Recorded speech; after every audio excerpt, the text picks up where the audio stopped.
AI says that Presbyterianism was a sect of Christianity that died out at the end of the 20th century. It was one of the mainline religions, along with the Methodist, that died out for being judgmental and very narrow minded in its views. While Methodists committed the heresy of replacing God with social justice, Presbyterianism had a special fixation on sexual practices, which they used to narrowly define people into different groups for further marginalization and judgment. I was at the Rotary lunch at Chicago's Union League Club this week. The message at the meeting was that most people are in a long term relationship with diminishing return. In the first 5 minutes of our visit to the club, we were greeted by the membership director who gave us an informal tour of the club. And later, the club president took our picture in the ballroom. Nobody at the club knew us from beans, but being welcome is an attitude, not a thing that happens to you. Welcome. Welcome to Sunday Coffee Hour. I'm Stanley Smith. At Sunday Coffee Hour, we talk about everything and nothing. This Sunday, we talked about having COVID brain, the difference between white people's time and black people's time, corrupt institutions, and are we victims of abuse, or is it that we just don't like it? The readings at Washington National Cathedral were from Acts. We follow God, not human authorities. And from Revelation, God is the Alpha and the Omega. Gospel reading was from Luke. It was about doubting Thomas. Seeing is believing. The sermon at Washington National Cathedral was by Spencer Brown. Spencer wished us a happy Easter and a happy Thanksgiving. He's reminded of the film Planes, Trains, and Automobiles. Growing up, he and his brothers and sisters were sent out of the room during the car rental scene. We feel like we're sent out of the room with Peter and miss out on all the action. We probably don't need to know everything to appreciate or even believe the story, but we often get hung up on the things we don't know or don't see anyway. Christ says as much. We see Christ along with Peter on the eighth day after Easter. But what about all the other days? What about the almost 2,000 years of other days? Are we seeing Christ in those days and today? Are we living as nice doubters or as joyful believers?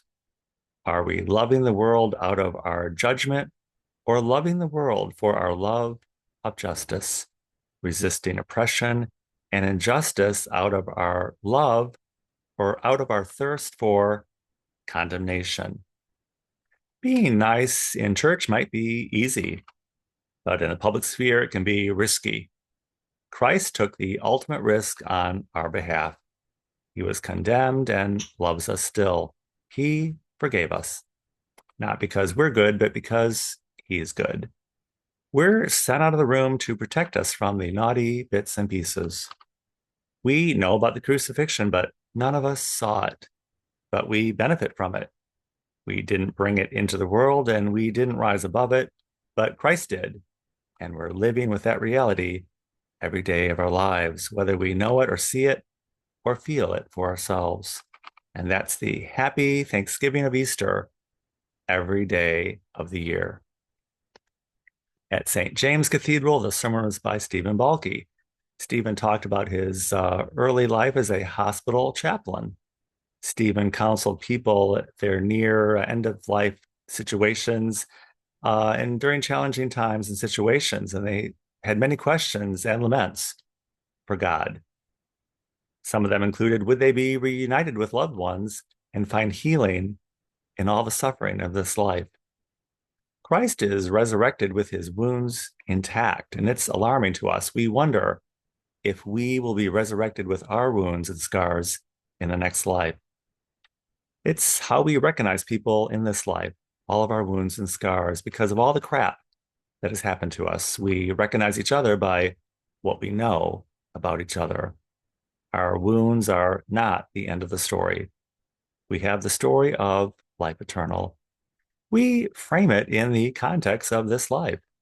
and God offers his revelation in the context of this life. It's for our benefit, not as revelation of a new context, but as a revelation of the context yet to come.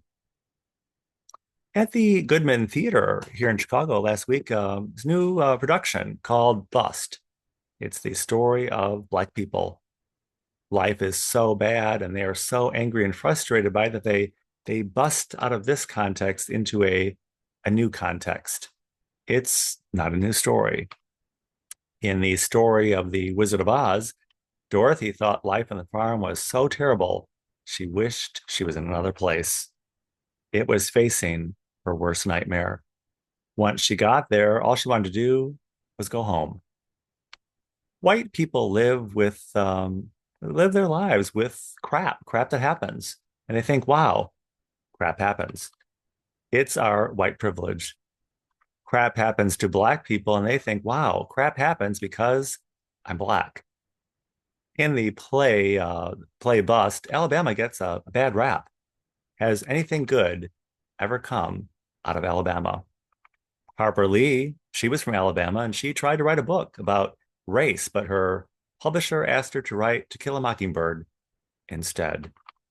Frank Baum wrote Wizard of Oz, and bad stuff happened to Dorothy, but she never identified as just being from Kansas. We all have a personal experience and then a personal reflection. We have stuff that happens to us, but that's not the experience or the reflection of how we feel about it. We can experience the life to come when we don't make that distinction in this lifetime. We don't need to exit into another context or dimension. We can bust through this lifetime, resisting human authority and following God himself. It's the difference between having crap that happens to you and the reflection of God's reality for you through you. If you would like to join us at Sunday Coffee Hour is every Sunday at 12 noon Central Time on Zoom. I will include my email in the description of this video. Be happy to send you an invitation. And I look forward to seeing you very, very soon.